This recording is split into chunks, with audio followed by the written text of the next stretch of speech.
এলাকার মুসলমান ইব্রাহিম নবী তো বরকতময় হয়ে গেলেন।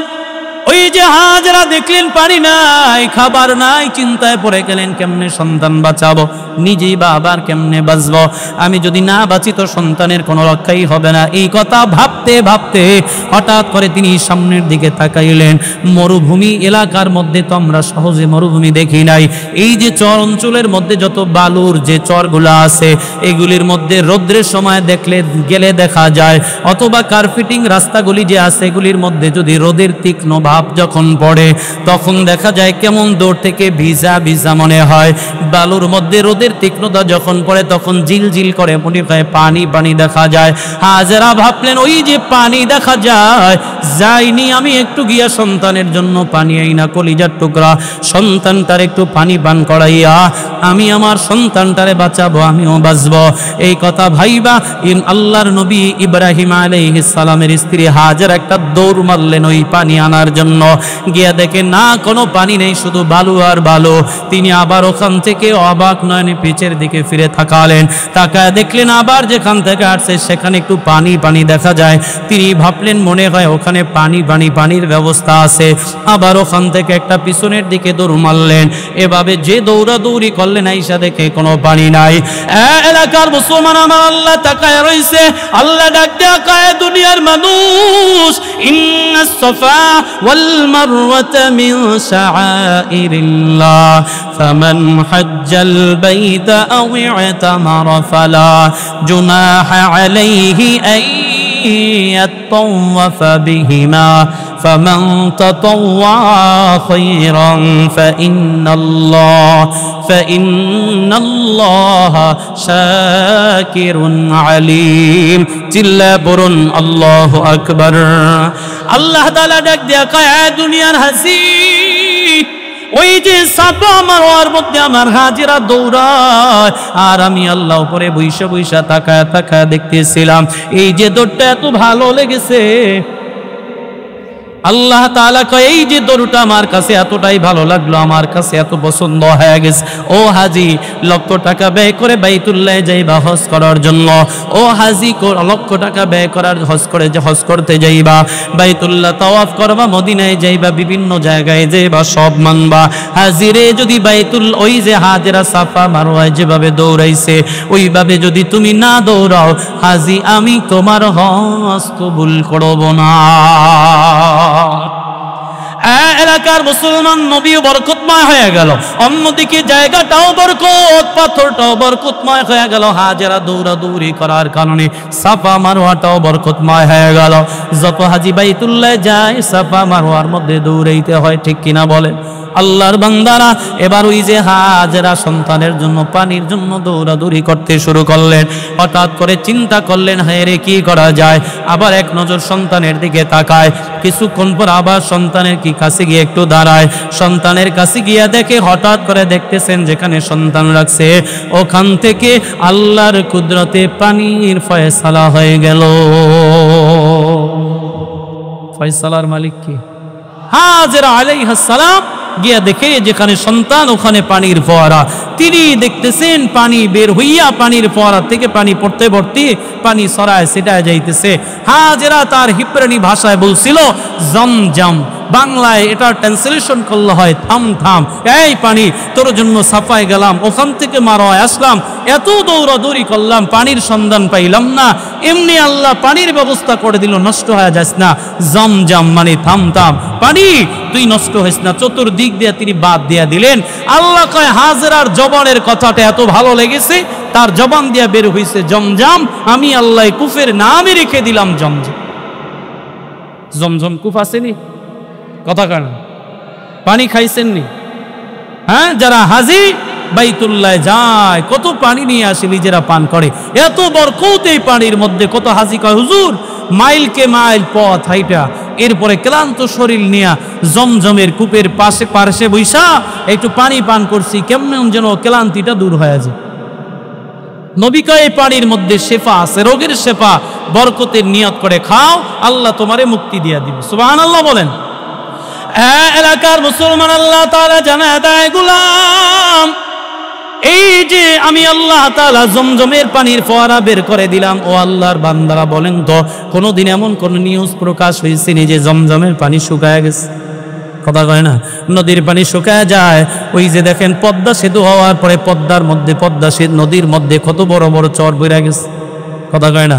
অথচ যখন পদ্মার ব্রিজ ছিল না বা ব্রিজের কাজ যখন চলমান ছিল, তখন আমরা বরিশালের মানুষ দেখতাম ওই ফেরি দিয়া যাইতাম অথবা স্পিন বোর্ডে আসতাম, লঞ্চ দিয়া যাইতাম। পদ্মা যখন ব্রিজ হয়ে গেল, এখন আস্তে আস্তে করে নদী হয়ে গেল, চর পড়ে গেল।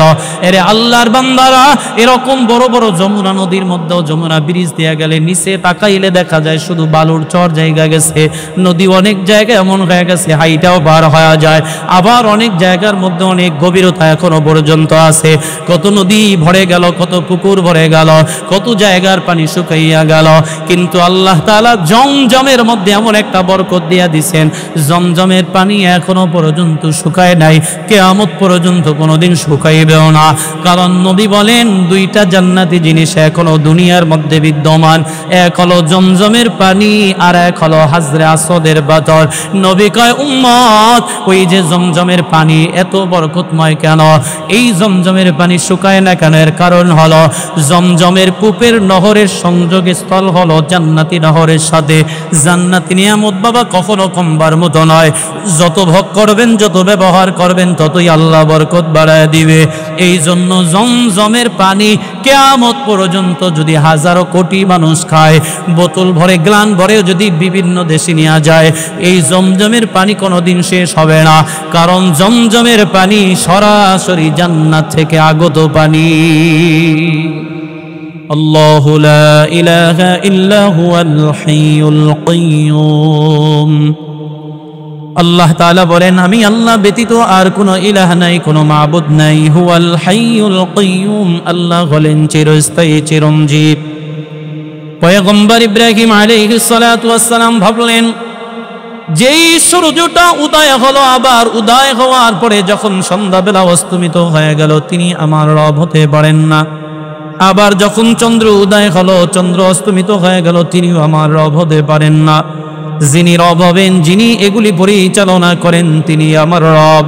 ইব্রাহিম নবী আল্লাহ তাআলার আসল পরিচয় পাওয়ার পরে ইব্রাহিম নবী গিয়া প্রথমেই বাবার কাছে বললেন, হে আমার আব্বা জান, আমি আমার আসল রবের পরিচয় পেয়ে গেছি, যিনি এই আসমান জমিন দুনিয়ার সমস্ত কিছুর সৃষ্টির স্রষ্টা, যিনি তোমাকে আমাকে সৃষ্টি করেছেন, সে আসল রবের পরিচয় পেয়ে গেছি।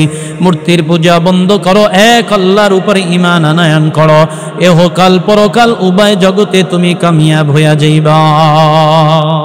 ইব্রাহিম নবী বাবার কাছে গিয়া দাওয়াত দিলেন, তুমি এই সমস্ত ভ্রান্ত আকীদা বাদ দাও, এক আল্লাহর উপর ঈমান আনয়ন করো, তুমি সফল কাম হইবে। এলাকার মুসলমান ইব্রাহিম নবী ডাক দেয়া কয়, হে আমার আব্বা জান, এই যে নিজের হাতে বানানো মূর্তির পূজা করো, মূর্তির সামনে সেজদা অবনত হয়ে যাও, তাদেরকে তোমরা রব বলো, আসলে তারা তোমাদের জন্য কিছুই করতে পারে না, তারা তোমাদের সৃষ্টিকর্তা না, লালন কর্তা না, পালন কর্তা না। ইব্রাহিম নবীর আব্বা জান নমরুদের কাছে গিয়া কয়, নমরুদ, ইব্রাহিম তো আসল রবের পরিচয় পেয়ে গেছে, তিনি তো আসল রবের দাওয়াত আমাদের সামনে দাওয়াত দিতে শুরু করলো। নমরুদ শোনার পরে নমরুদের মেজাজ বড় গরম হয়ে গেল। এই ইব্রাহিমের আব্বা জান, তোমার সন্তানকে তুমি কন্ট্রোল করো, নয়তো আমি আমার ধর্মের ব্যাপারে যদি কোনো কথা বলে আমি তাকে ছাড় দিব না, ছাড় দিয়েও কথাও বলবো না। এক পর্যায়ে ইব্রাহিম নবী দাওয়াত দিতে দিতে নমরুদের কাছে গিয়া বলে, এই নমরুদ, সমস্ত ভ্রান্ত আকীদা বাদ দিয়া দাও, নিজেকে নিজে খোদা দাবি করা বন্ধ করে দাও। কারণ এই দুনিয়ার মধ্যে একজন রব, একজন সৃষ্টিকর্তা, তিনি হলেন আল্লাহ। কাজী যদি ইহকাল পরকালে যদি কামিয়াবি অর্জন করতে চাও, সফলতা অর্জন করতে চাও, পরকালে যদি শান্তি চাও, কামিয়াবি চাও, তো সব বাদ দিয়া এক আল্লাহর উপরে ঈমান আনো, আল্লাহই তোমার জন্য যথেষ্ট হয়ে যাবে। ইব্রাহিম নবী দাওয়াত দিলেন, নমরুদের মেজাজ আরো গরম হইল। হায় রে, এতদিন পর্যন্ত আমাদের ধর্মের ব্যাপারে কথা বলার কেউ ছিল না, এখন দেখি নতুনত্বের আবির্ভাব। কি করা যায়? যেভাবেই হোক, হয়তো তাকে বন্ধ করতে হবে তার মুখ, নয়তো তারে সরায় দিতে হবে। আসলে হিন্দুরা যে বিধর্মীরা যে মূর্তির পূজা করে, মূর্তির কোনো ক্ষমতা আছে কি? ইব্রাহিম নবী না, প্রত্যেকটা নবী এ ব্যাপারে যথেষ্ট ভূমিকা পালন করছে, মূর্তির বিরুদ্ধাচরণ করেছে। কারণ সবার একটাই দায়িত্ব, আল্লাহ তাআলার তাওহীদের দাওয়াত বাণীটা মানুষের কাছে পৌঁছায় দাও। এবার ইব্রাহিম নবী হঠাৎ করে দেখলেন একদিন নমরুদ তার অনুসারী সহ সবাই পূজার আশ্রম ছেড়ে দূরে কোথাও মেলায় অংশগ্রহণ করার জন্য গেল। হঠাৎ করে পয়গম্বর ইব্রাহিম আলাইহিস সালাম মূর্তির ঘরের ভিতরে ঢুইকা সমস্ত মূর্তিগুলা ভেঙ্গে চুরে চুরমার করে দিলেন। বুড়া ঠাকুর সেটা দাঁড়ায় রইল, কুঠার একটা তার গলার মধ্যে ঝুলায় দেয়। ইব্রাহিম নবী তার গন্তব্যে চলে গেলেন। নমরুদ তার মেলার অংশগ্রহণ শেষ করে আবার যখন পূজার আশ্রমে আইসা দেখেন সমস্ত মূর্তিগুলা শেষ হয়ে গেছে, শুধুমাত্র একটাই দাঁড়ায় আছে। সবার একটাই সিদ্ধান্ত, মূর্তির বিরোধিতা ইব্রাহিম ছাড়া কেউ করে নাই, এমন আচরণ কেউ করতে পারে না, সাহস নাই। ইব্রাহিম নবী তাড়াতাড়ি করে ইব্রাহিম নবীকে খবর দেওয়া হলো। ইব্রাহিম নবী হাজির হয়ে গেল।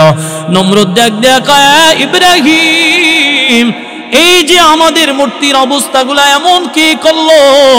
সমস্ত মূর্তিগুলা ভেঙ্গে চুরে চুরমার করে ফেললো, শুধুমাত্র বুড়া ঠাকুর দাঁড়ায় রইছে। এই ইব্রাহিম বলো, এই এলাকার মধ্যে দেশের মধ্যে তুমি ছাড়া বিরোধিতা করার কেউ নাই। আমাদের সকলের মনের চিন্তা ভাবনা হলো তুমি ছাড়া এই কাজ করে নাই কেউ। তাড়াতাড়ি করে বলো এই কাজটা কে করেছে? ইব্রাহিম নবী সুন্দর কৌশল অবলম্বন করে একটা জবাব দিয়ে দিলেন, এই নমরুদ, তুমি আমার কাছে প্রশ্ন না করে এই যে বুড়া ঠাকুর দাঁড়ায় রইছে, যার উপাসনা তোমরা করো, যাকে তোমরা রব মানো, যাকে সিজদা করো, যাকে তোমরা প্রভু হিসাবে মানো, তার কাছে প্রশ্ন করলি তো জবাব পেয়ে যাও। নমরুদের মেজাজ আরো গরম হয়ে গেল। এই ইব্রাহিম, তুমি যে ঠাকুরের কাছে প্রশ্ন করার জন্য, জিজ্ঞেস করার জন্য বলছে, তো কথা বলতে পারে না, সে তো চোখে দেখে না, কেমনে বলবে? তার জবান নাই, কেমনে বলবে? তার কান নাই, কেমনে শুনবে? ইব্রাহিম নবী কয়, আরে বেটা, আমি তো এটাই বুঝাইতে চাইলাম, যে কিছু বলতে পারে না, যে জানে না, কে যে দেখে না, যে শোনে না, সে কোনোদিন মানুষের রব হতে পারে না। যিনি রব হবেন তিনি সর্বশক্তিমান। চিল্লায়া বলেন সেই রবের নাম কি? এবার ইব্রাহিম নবী যখন এই জবাব দিলেন, নমরুদের বুঝতে আর বাকি রইল না, এই কাজ ইব্রাহিম ছাড়া কেউ করে নাই। ইব্রাহিম নবীর উপরে সকলের মন্তব্য হয়ে গেল, ইব্রাহিম, তুমি ছাড়া এই কাজ করো নাই, তোমাকে আমরা শাস্তি দেবো। কি শাস্তি দেওয়া যায়? এক একজনে এক এক ধরনের পরামর্শ দিল। কেউ কয় ইব্রাহিমরে ফাঁসিতে ঝুলাইয়া দাও, কেউ কয় ইব্রাহিমকে আগুনে পোড়ায় ভস্ম করে দাও, কেউ কয় ইব্রাহিমের গলা আলাদা করে, ঘাড় আলাদা করে দেওয়া হোক। বিভিন্ন ধরনের বিভিন্ন মন্তব্য, সিদ্ধান্ত উপনীত হয়ে গেল। ইব্রাহিম নবীর আগুনের মধ্যে পুরাইয়া জ্বালায় পোড়ায় শেষ করে দেওয়া হবে, ভস্ম করে দেওয়া হবে, যেন এইমন কাজ আমাদের পূর্বদের সাথে আর কেউ করবে না করে, কারণ এটা একটা ইতিহাস হয়ে থাকবে। সমস্ত নমরুদ সমস্ত বাহিনীদেরকে ঘোষণা করে জানায় দিল, এই সেনা সৈন্যরা, উজির নাজিরারা, তোমরা বিভিন্ন জায়গা থেকে লাকড়ি সংগ্রহ করে গর্ত বানাইয়া সেটার মধ্যে ফালাইয়া পেট্রোল দিয়ে আগুন জ্বালাইয়া দাও। এটার মধ্যে ফালাইয়া ইব্রাহিমরে আমরা শেষ করে দিব। ইব্রাহিমের চিহ্ন আমরা দুনিয়াতে রাখবো না। এটার দ্বারা চিরদিনের জন্য শিক্ষা হয়ে থাকবে, কেউ যেন আমাদের রবের বিরোধিতা না করে, তাদের সাথে খারাপ আচরণ না করে। সিদ্ধান্ত অনুযায়ী চতুর্দিক থেকে আগুনের লাকড়ির ফয়সালা হয়ে গেল, ব্যবস্থা হয়ে গেল। সবাই মিলে যখন লাকড়ির মধ্যে আগুন জ্বালাইয়া আগুনকে উত্তপ্ত করলো, এতটাই উত্তপ্ত করা হলো এখন কুণ্ডুলির গর্তের কিনারায় যাওয়া যায় না। নমরুদ চিন্তায় পড়ে গেল, ইব্রাহিম নবীকে কেমন করে আগুনের মধ্যে ফালাইবে। ইব্রাহিম নবী যখন এই ইব্রাহিম নবীকে ফালানোর জন্য চিন্তায় পড়ে গেল, আগুনের কুফের কাছেও যাওয়া যায় না, এতটাই উত্তপ্ত করা হলো। মিস্টার ইবলিস আইসা পরামর্শ দেয়, এই নমরুদ, আমি তোমার বন্ধু থাকতে তোমার কোনো চিন্তা নাই, কোনো টেনশন নাই, যাও তাড়াতাড়ি করে চড়ক গাছ বানাইয়া ওটার মধ্যে বেঁধে দূর থেকে নবী ইব্রাহিমকে আগুনের মধ্যে ফালাইয়া দিবা, চিন্তা নাই, কোনো টেনশন নাই। নমরুদ পরামর্শ অনুযায়ী যা চড়ক গাছ বানাইলো, সেটার মধ্যে বাঁধবেন অবস্থা। এমন সময় ইব্রাহিম নবীকে কাছে বসাইয়া ডাক দিয়া কয়, ইব্রাহিম, তোমার বাবাও যেহেতু আমার সাথে মূর্তি পূজা করে, আমার সাথে একই কাজে নিয়োজিত, কাজী তোমার জন্য আমার মায়া হয়। ইব্রাহিম দেখতে শুনতে ছেলে হিসাবে তুমি ভালো, তাড়াতাড়ি করে শেষ সময় তোমাকে আমি একটা সুযোগ দিয়া দিলাম। বলে কি সুযোগ? কয় নিজের এই যে আগুন জ্বলতেছো দেখতেছো, ফালাইতে দেরি, পুরে শেষ হতে দেরি হবে না। ইব্রাহিম রে, আমি তোমাকে আগুনের মধ্যে ফালাই দিব, তুমি শেষ হয়ে যাইবা। জীবনটা যদি বাঁচাতে চাও, শেষ সুযোগ হলো তুমি ইমানটাকে ছেড়ে দাও। ইব্রাহিম নবী ডাক দেয়া কয়, এ নমরুদ, ইব্রাহিমের জীবন চলে যাবে কিন্তু ইমান ছাড়া কখনো সম্ভব হবে না। চিল্লায়া বলুন আল্লাহু আকবার। ইমানের পথে অবিচল থেকে আমার মরণ যেন হয়। ইমানের পথে অবিচল থেকে আমার মরণ যেন হয়। তোমারই কাছে মিনতি আমার, তোমারই কাছে মিনতি আমার, মহামহিম দয়াময়। তোমার ইমানের পথে অবিচল থেকে আমার মরণ যেন হয়। চিল্লায় পড়েন আমিন। এলাকার মুসলমান ইমানদারের ইমানের দাম আছে না নাই? নবী ডাক দেয়া কয়, এ নমরুদ, আমি ইব্রাহিম যে ঈমান আনয়ন করলাম, আমার জীবন চলে যাবে, আমি ঈমানটা ছাড়তে পারবো না। এই কথা বলতে দেরি ইব্রাহিম নবীর কথা উপরে আরো তারা চড়াও হয়ে গেল। নমরুদ তাড়াতাড়ি করে আগুনের মধ্যে চড়ক গাছে বাইদা ফালায় দিল। ফালাইতে দেরি আল্লাহ তাআলা ঘোষণা করলেন, কুলনা ইয়া নারু কুনি বারদান ওয়া সালামান আলা ইব্রাহিম। আওয়াজ করে বলেন তো হেফাজতের মালিক কে? আল্লাহ তাআলা ডাক দিয়া কয়, আগুন খবরদার, আমার ইব্রাহিম তুমি আগুনের ভিতরে পড়ে গেছে, খবরদার আমার ইব্রাহিমের আগুন, তুমি আগুনটাকে স্পর্শ করবা তো দূরের কথা, তার শরীরের পশম জ্বালাইবা তো দূরের কথা, তার জন্য তুমি এমন আরামদায়ক হয়ে যাও, মন ঠান্ডাদায়ক হয়ে যাও। বেশি গরমও না যেন ঘাম ঘরমাক্ত হয়ে যায়, বেশি ঠান্ডাও না আবার যেন তার কম্বলের দরকার হয়। এক কথায় এয়ার কন্ডিশনের মতো হয়ে যায়। এক কথায় আল্লাহ আগুনের মধ্যে ইব্রাহিমের জন্য জান্নাতের বাগান বানায় দিল। ইব্রাহিম নবী একদিন আর 2 দিন না, একাধারে 40 কিংবা 41 দিন পর্যন্ত আগুনের মধ্যে পড়ে রইল। 41 দিন পরে আবার যেন সশরীরে সুস্থতার সাথে আবার ফিরে আসলো আল্লাহর হুকুমে। ইব্রাহিম নবীর অবস্থা দেখে নমরুদের মেজাজ আরো গরম হয়ে গেল। আগুনের কূপের কিনারে গিয়া কয়, এই আগুন এত উত্তপ্ত করলাম, কিছুই তো করতে পারলি না, ক্ষমতা কি নাই? আগুনের জবাব, ভিতর থেকে জবাব আসলো, এই নমরুদ, আমার ভিতরে আইসা দেখ ক্ষমতা আছে না নাই। প্রথম নম্বরের পরীক্ষা ইলকাউহু ফিন্নার। ইমানি পরীক্ষায় কেউ যদি আমরা যদি কেউ এমন পরীক্ষা দেই, যদি বলে, এখন যদি বলা হয়, আমাকে বলা হয় যে হয়তো তোমার জীবন দিবা নয়তো ইমান ছাড়বা, এরকম পরীক্ষায় যদি আমরা সফল হই, বলেন তো 100তে কত নাম্বার দেওয়া যায়?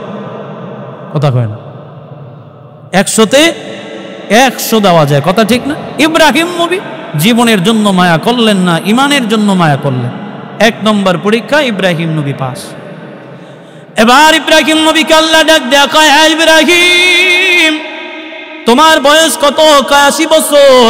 ইব্রাহিম সুন্নাতে খাতনা হইছিনি? কয় না, আল্লাহ হয় নাই। তাড়াতাড়ি করে তোমার নিজের সুন্নাতে খাতনাটা নিজে কুঠারের দ্বারা সেরে ফেলো। কোনো ডাক্তারের কাছে নয়, কোনো কবিরাজের কাছে নয়, কারো কাছেই নয়। 80 বছর বয়সী ইব্রাহিম নবী সুন্নাতে খাতনাটা নিজেরটা নিজেই কুঠারের দ্বারা সেরে ফেললেন, সেখানেও তিনি পাস। আল্লাহ ডাক দিয়ে কয়, ইব্রাহিম সন্তান আদি আসেনি? কয় না। আল্লাহ তাআলার কাছে ইব্রাহিম নবী সব সময় দোয়া করতেন, রব্বি হাবলি মিনাস সালিহিন। বলেন তো সন্তান দেওয়ার মালিক কে?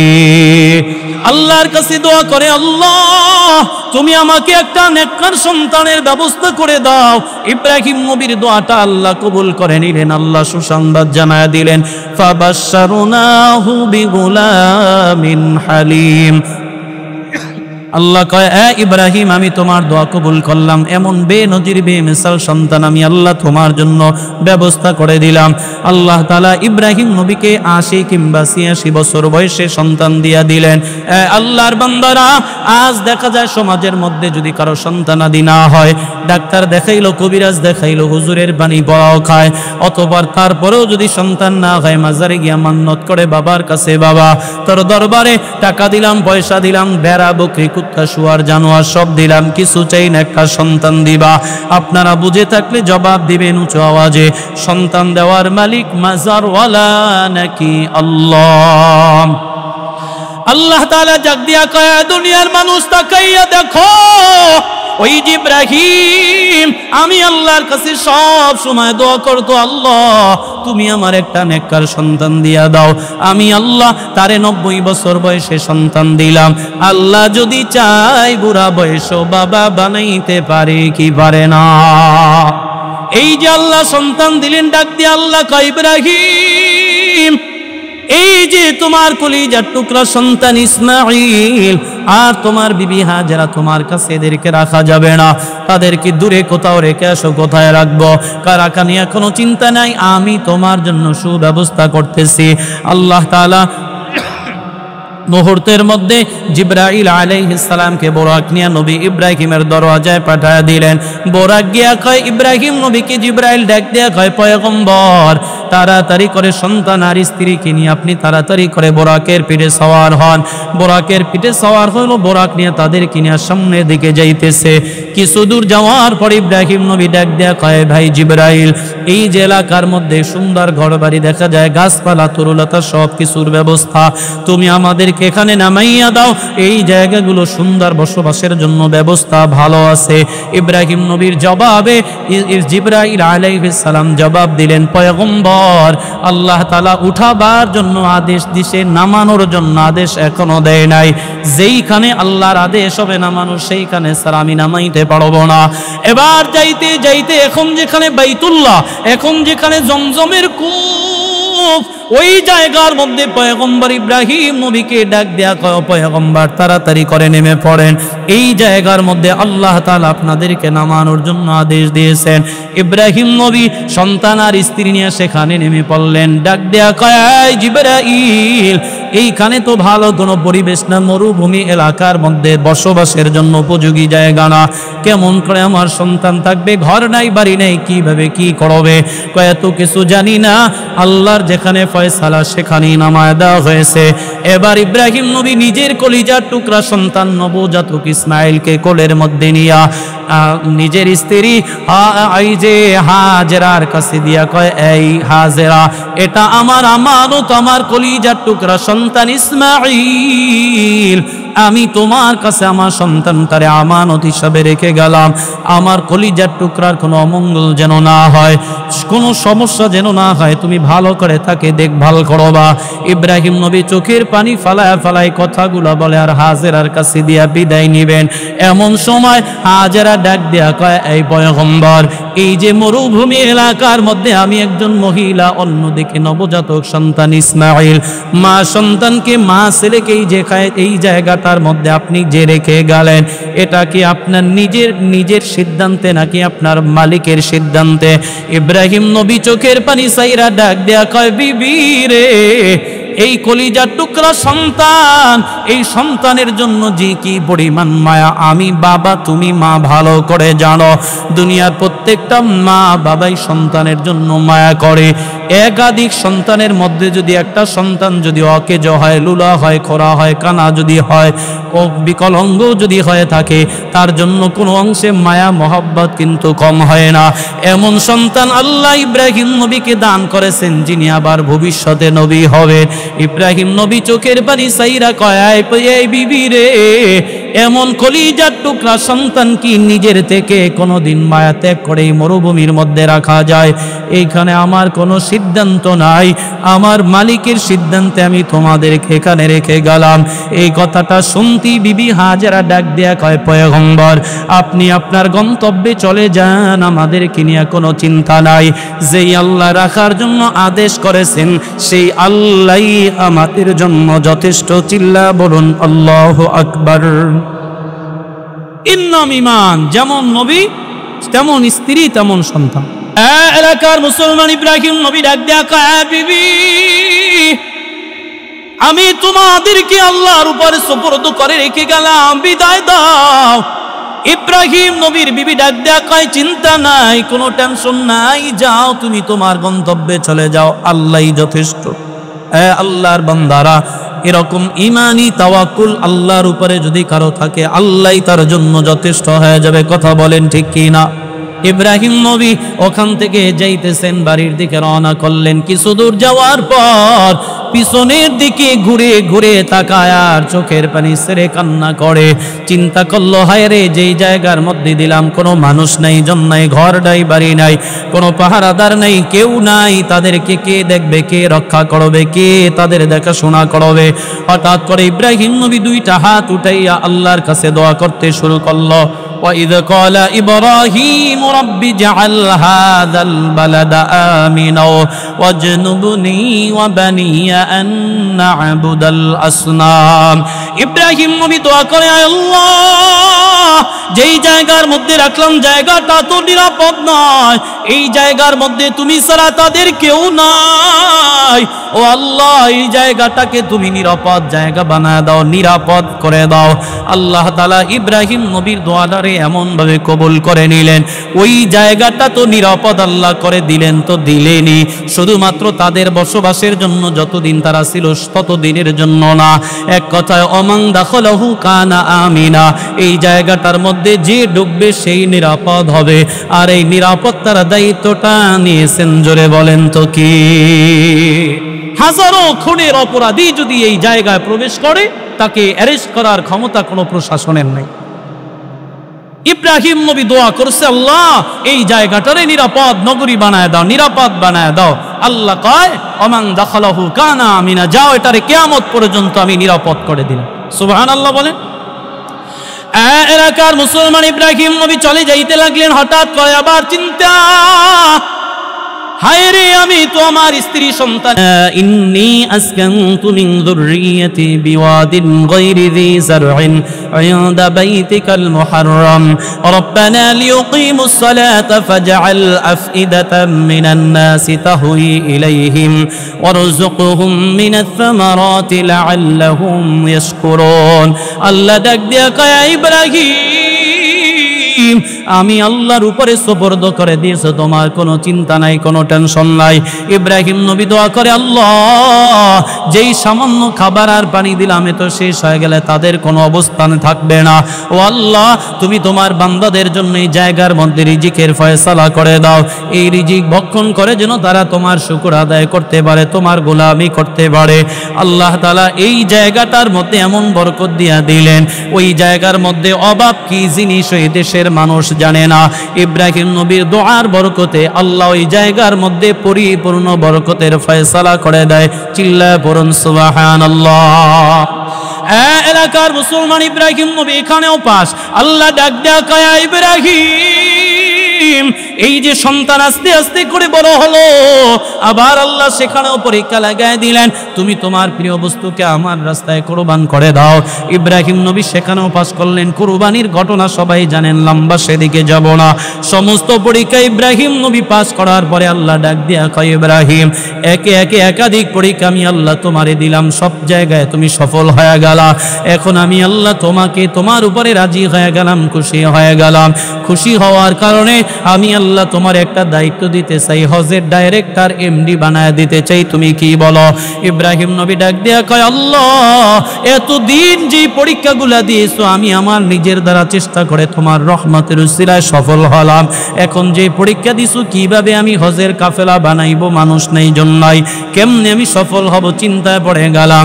আল্লাহ ডাক দেয়া কয়, ইব্রাহিম রে এখানেও তোমার কোনো চিন্তা নাই, এই কাজে সফল হইতে হলে, এই দায়িত্বে সফল হতে হলে তোমাকে 3টা কাজ করতে হবে।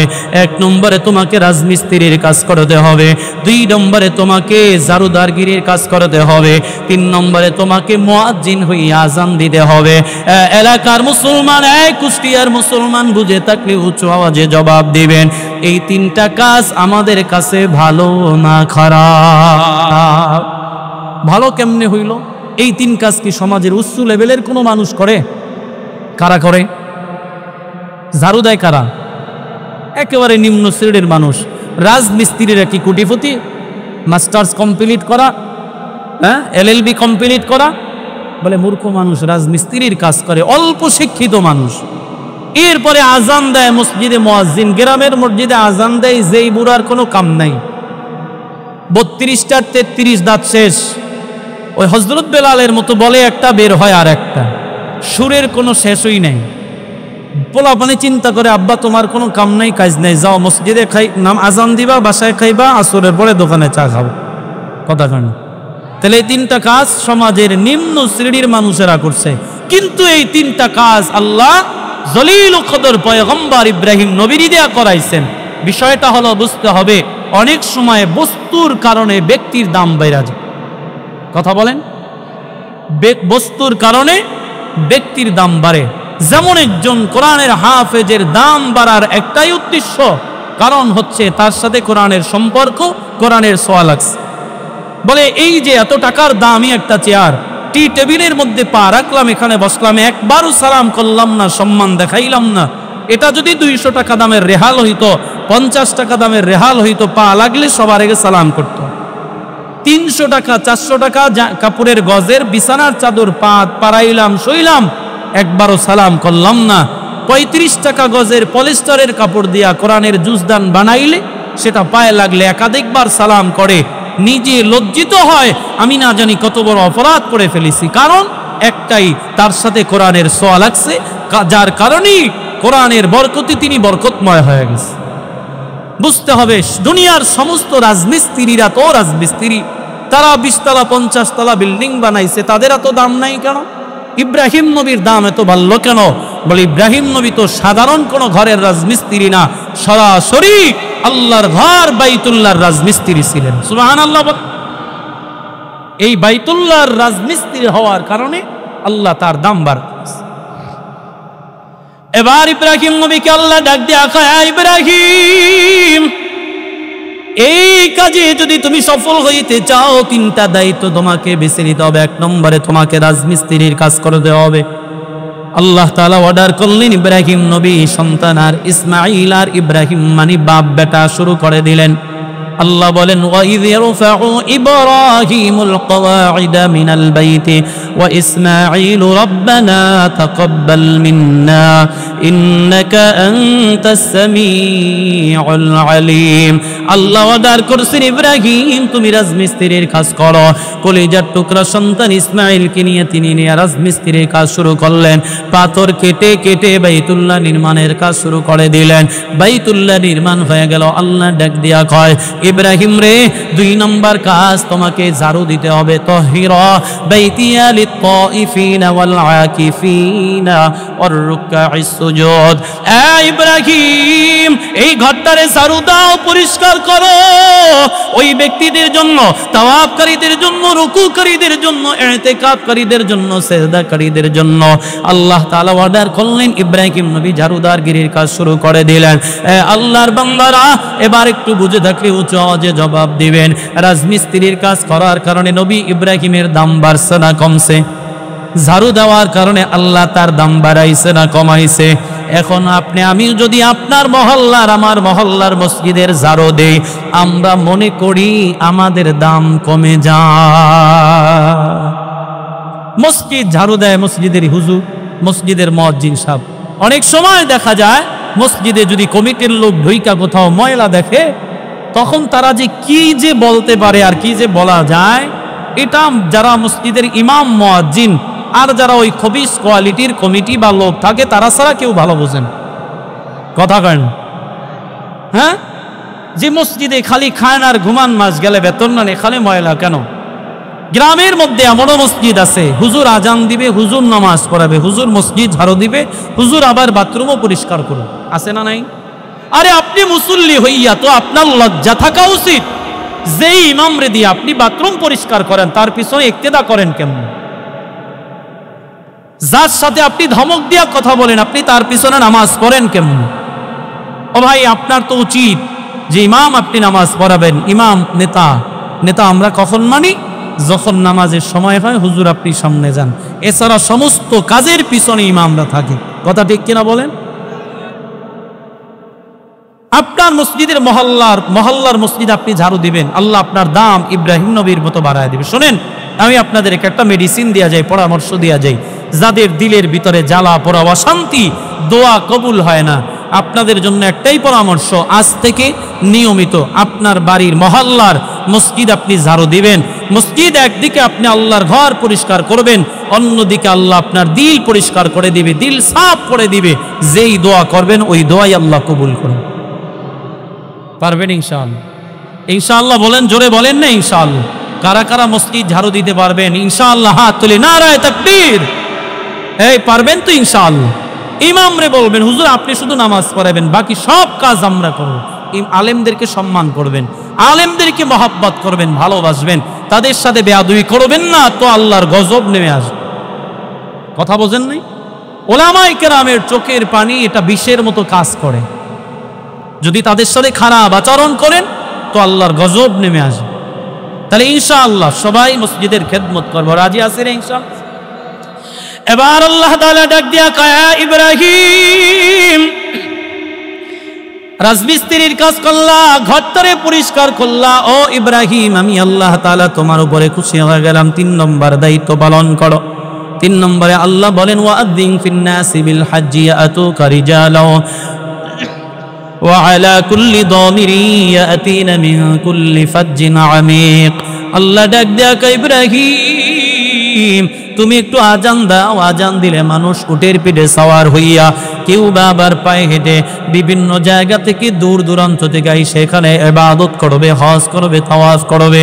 আল্লাহ নবী ইব্রাহিম ডাক দিয়া কয়, আল্লাহ আমি আজান দিব, তাতে কোনো সমস্যা নাই, কোনো আপত্তি নাই, তবে আমি আজান কারে শোনাইব? কারণ হলো এলাকার মধ্যে কোনো মানুষ নাই, কেউ নাই, কে শুনবে আমার আজান?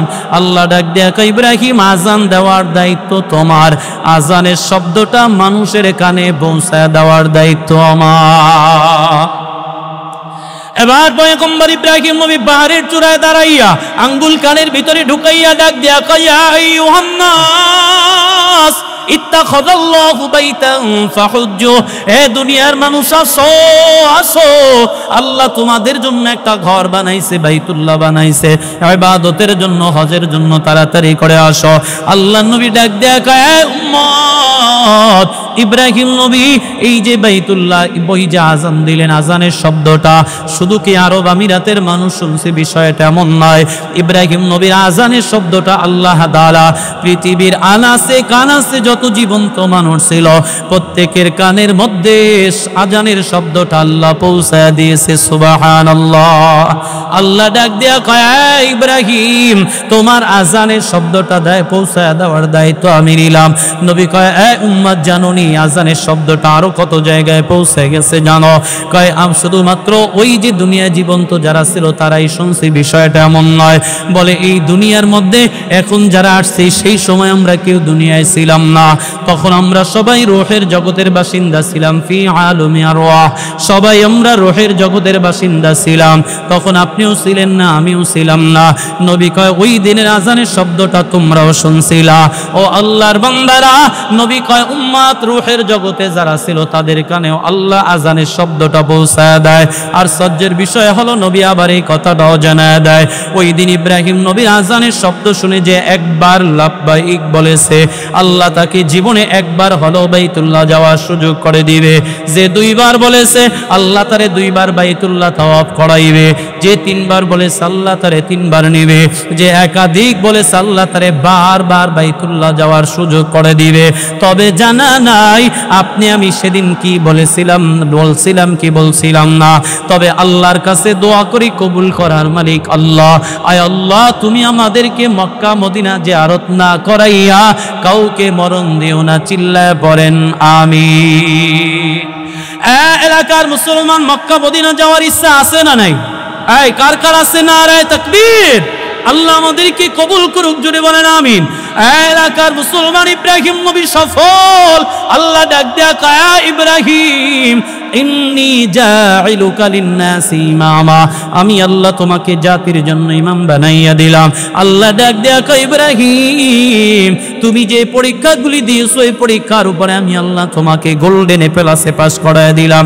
অগ্নি পরীক্ষায় পাস, সুন্নতে খাতনা সেখানেও পাস, সন্তানকে তুমি সন্তান স্ত্রী ত্যাগ করো সেখানেও তিনি সফল হলেন। এরপরে আল্লাহ আবার জানায় দিলেন, ইব্রাহিম সন্তান আমি আল্লাহর রাস্তায় কোরবান করো। আল্লাহর রাস্তায় প্রিয় বস্তু কোরবান করে দিলেন, মানে সন্তান ঠাকুর নিচে সহায় দিলেন, সেখানেও পাস। রাজমিস্ত্রির কাজ করলেন, সেখানেও পাস। আজান দিলেন, সেখানেও পাস। জারুদারগিরির কাজ করলেন, সেখানেও পাস। আল্লাহ কয়, মিল্লাতা আবিকুম ইব্রাহিম হুয়া সাম্মাকুমুল মুসলিমিন। আল্লাহ তাআলা মুসলিম মিল্লাতের জাতির পিতা বানায় দিলেন পয়গম্বর ইব্রাহিম নবীকে। সুবহানাল্লাহ। এলাকার মুসলমান, ইব্রাহিম নবী ইমানি পরীক্ষায় সফল। এবার আল্লাহ তাআলা ডাক দেয়া কয়, দুনিয়ার মানুষ শোনো, ইব্রাহিম নবী শুধু পরীক্ষায় সফল হইল বিষয়টা এমন নয়। ইমানি পরীক্ষায় পরীক্ষা দেওয়ার পরে ইমানের কারণে আমি আল্লাহ তারে আবার বরকতময় করে দিলাম। কেমনে আল্লাহ তাআলা তারে বরকতময় করে দিল? আল্লাহ তাআলা জানায় দেয়, ইব্রাহিম নবীকে আমি আল্লাহ তাআলা যেই দায়িত্ব দিয়েছিলাম, ওই যে প্রথম দায়িত্ব, ইব্রাহিম তুমি রাজমিস্ত্রির কাজ করো। যখন ইব্রাহিম নবী বাইতুল্লাহ নির্মাণের কাজ শুরু করলেন, কাজ করতে করতে যখন হাতের নাগালের বাহিরে চলে গেল, এখন আর কাজ উপরেরটা করা সম্ভব হয় না। ডাক দেয়া কয়, আল্লাহ উপরের কাজ কেমনি করব? করার মতো কোনো সুযোগ নাই, কোনো ব্যবস্থাপনা নাই। যখন কোনো রাজমিস্ত্রি যখন গাঁথনি শুরু করে অথবা ঢালাইয়ের কাজ করে, নিচের কাজগুলা দাঁড়ায় দাঁড়ায় করলে উপরের কাজের জন্য মইয়ের ব্যবস্থা করা হয়, উঁচু কোনো জিনিসের ব্যবস্থা করা দাঁড়ায় দাঁড়ায় কাজ করে। আল্লাহ ডাক দেয়া কয়, ইব্রাহিম কোনো চিন্তা নাই, আমি আল্লাহ তোমার জন্য সুব্যবস্থা করে দিলাম। এবার আল্লাহ তাআলা একটা পাথরের টুকরা পাঠায় দিলেন, এই পাথর যাও নবী ইব্রাহিমের কাছে হাজির হয়ে যাও। ইব্রাহিম নবীর সামনে হাজির। আল্লাহ ডাক দেয়া কয়, ইব্রাহিম পাথরের উপরে উইটা দাঁড়াইবা, প্রয়োজনে পাথরের উপরে উঠবে, আবার প্রয়োজনে নিচে নেমে যাবে। আর সহ্যের বিষয় হলো পাথরের উপরে দাঁড়াইতেই আল্লাহ তাআলা পাথরটারে এতটাই নরম করে দিলেন, নবী ইব্রাহিমের পায়ের ছাপ পাথরের মধ্যে লেগে গেল। আল্লাহু আকবার। আল্লাহ ডাক দেয়া কয়, আমার হাবিব, আমার বন্ধু, আমার খলিল পাথরের উপরে দাঁড়াইয়া কাজ করবে, পায়ে যেন ঠুসকা পড়ে না যায়, আমার বন্ধুর যেন কোনো প্রকারের কষ্ট না হয়। এই পাথর তুমি নরম হইয়া যাও। দাঁড়ানোর সাথে সাথে পায়ের ছাপ লেগে গেল। এই শুকনা মাটির উপরে দিয়া যদি হাঁটে, পায়ের ছাপ সহজে বড়বে না। কেউ যদি কাদা মাটির উপর দিয়া হাঁটে, পায়ের ছাপ লাগে কি লাগে না? এলাকার মুসলমান, আল্লাহ তাআলা ডাক দেয়া কয়, পাথর নরম হয়ে যাও। পাথর তো নরম হয়ে গেল। ইব্রাহিম নবী কাজ করলেন, এই যে কাজ শেষ হয়ে গেল, পাথরটারে আল্লাহ তাআলা চিরস্মরণীয় করে রাখার জন্য ধরে রাখলেন। এই পাথরটা ফালায়া দিলেন না, এটাকে অকেজ অবস্থায় ফালায়া রাখলেন না। আল্লাহ ডাক দেয়া কয়, আমার খলিল ইব্রাহিম যেখানে দাঁড়াইছে ওই দাঁড়ানোর জায়গাটাকে গোটা জাতির জন্য, গোটা মুসলমানের জন্য নামাজের মুসাল্লা বানায় দিলাম। ওয়াত্তাখিযু মিন মাকামি ইব্রাহিম মুসাল্লা। চিল্লা বলুন আল্লাহু আকবার। আল্লাহ তাআলা ডাক দেয়া কয়, দুনিয়ার মানুষ, আমার খলিল ইব্রাহিম যেই জায়গার মধ্যে দাঁড়ায় কাজ করছে, তোমরা ওখানে দাঁড়াইয়া নামাজ পড়ো। সুবহানাল্লাহ করেন। যত হাজি বাইতুল্লাহ যায়, বাইতুল্লাহ গিয়া প্রথম তাওয়াফ করে, বাইতুল্লাহর তাওয়াফ শেষ করে মাকামে ইব্রাহিমে 2 রাকাত নামাজ আদায় করে, ঠিক কিনা? এলাকার মুসলমান আল্লাহ তাআলা জায়গাটারে বরকতময় করে দিলেন নবী ইব্রাহিম আলাইহিস সালামের কারণে। নবীও বরকত, জায়গাও বরকতময় হয়ে গেল। এদিকে ইসমাঈল আলাইহিস সালাম যেই জায়গায় রইলেন ওটাও বরকতময় হয়ে গেল। হাজেরা যেই জায়গায় ছিলেন সেটাও বরকতময় হয়ে গেল। ওই যে সন্তান স্ত্রীর জন্য সামান্য খেজুর আর পানি রেখে ইব্রাহিম নবী চলে গেলেন, হঠাৎ করে কিছুদিন পরে যখন পানি খেজুর খাবার যেমন শেষ হয়ে যায়, তখন ওই বাচ্চাটা কান্নায় ছটফট করতে লাগলো, মায়ের স্তনের দুধ শুকায় গেল। হাজেরা চিন্তা করলো, হায় রে, এই জায়গার মধ্যে কোনো দোকানপাট নাই, ঘর বাড়ি নাই, কোনো মানুষ সহযোগী হিসাবে নাই, কেমন করে খাবারের ব্যবস্থা করব, কেমন করে সন্তানটারে বাঁচাবো। হাজেরা চিন্তায় পড়ে গেল, কারণ কোনো সন্তানের কষ্ট কোনো মা বাবা সহ্য করতে পারে না। কত ঠিক কিনা বলে? হ্যাঁ, হাজারো অভাবেও যদি হয় নিজে না খাইয়া সন্তানদেরকে খাওয়া, কারণ সন্তানের কোনো কষ্ট পিতামাতার কলিজায় মানায় না। এলাকার মুসলমান ইব্রাহিম নবী তো বরকতময় হয়ে গেলেন। ওই যে হাজেরা দেখলেন পানি নাই, খাবার নাই, চিন্তায় পড়ে গেলেন কেমনে সন্তান বাঁচাবো, নিজেই বা আবার কেমনে বাঁচবো, আমি যদি না বাঁচি তো সন্তানের কোনো রক্ষাই হবে না। এই কথা ভাবতে ভাবতে হঠাৎ করে তিনি সামনের দিকে তাকাইলেন। মরুভূমি এলাকার মধ্যে তো আমরা সহজে মরুভূমি দেখি নাই। এই যে চর অঞ্চলের মধ্যে যত বালুর যে চরগুলো আছে, এগুলির মধ্যে রৌদ্রের সময় গেলে দেখা যায়, অথবা কার্পেটিং রাস্তাগুলি যে আছে এগুলির মধ্যে যদি রোদের তীক্ষ্ণ ভাব যখন পড়ে তখন দেখা যায় কেমন দূর থেকে ভিজা ভিজা মনে হয়। বালুর মধ্যে রোদের তীক্ষ্ণতা যখন পড়ে তখন ঝিলঝিল করে মনে হয় পানি পানি দেখা যায়। হাজেরা ভাবলেন, ওই যে পানি দেখা যায়, যাইনি আমি একটু গিয়া সন্তানের জন্য পানি আইনা, কলিজার টুকরা সন্তানটার একটু পানি পান করাইয়া আমি আমার সন্তানটারে বাঁচাবো, আমিও বাঁচবো। এই কথা ভাইবা আল্লাহর নবী ইব্রাহিম আলাইহিস সালামের স্ত্রী হাজেরা একটা দৌড় মারলেন ওই পানি আনার জন্য। গিয়া দেখে না, কোনো পানি নেই, শুধু বালু আর বালু। তিনি আবার ওখান থেকে অবাক নয়নে পিছের দিকে ফিরে তাকালেন, তাকায় দেখলেন আবার যেখান থেকে আসছে সেখানে একটু পানি পানি দেখা যায়। তিনি ভাবলেন মনে হয় ওখানে পানির ব্যবস্থা আছে। আবার ওখান থেকে একটা পিছনের দিকে দৌড় মারলেন। এভাবে যে দৌড়াদৌড়ি করলেন আইসা দেখে কোনো পানি নাই। এলাকার মুসলমান আমার আল্লাহ তাকায় রইছে। আল্লাহ ডাক দেয়, দুনিয়ার মানুষ, ইন্নাস সাফা ওয়াল মারওয়াতা মিন শাআইরিল্লাহ ফামান হাজ্জাল বাইতা আও ইতামারা ফালা জুনাহা আলাইহি আন يطوف بهما فمن تطوع خيرا فإن الله شاكر عليم চিল্লা বলুন আল্লাহু আকবার। আল্লাহ তাআলা ডাক দিয়া কয়, দুনিয়ার হাসি, ওই যে সাফা মারওয়ার মধ্যে আমার হাজেরা দৌড়ায় আর আমি আল্লাহ উপরে বৈশা বৈশা তাকায় তাকায় দেখতেছিলাম। এই যে দৌড়টা এত ভালো লেগেছে, আল্লাহ তাআলা কয়, এই যে দৌড়টা আমার কাছে এতটাই ভালো লাগলো, আমার কাছে এত পছন্দ হয়ে গেছে। ও হাজি, লক্ষ টাকা ব্যয় করে বাইতুল্লাহ যাইবা হজ করার জন্য, ও হাজি লক্ষ টাকা ব্যয় করার হজ করতে যাইবা, বাইতুল্লাহ তাওয়াফ করবা, মদিনায় যাইবা, বিভিন্ন জায়গায় যাইবা, সব মানবা।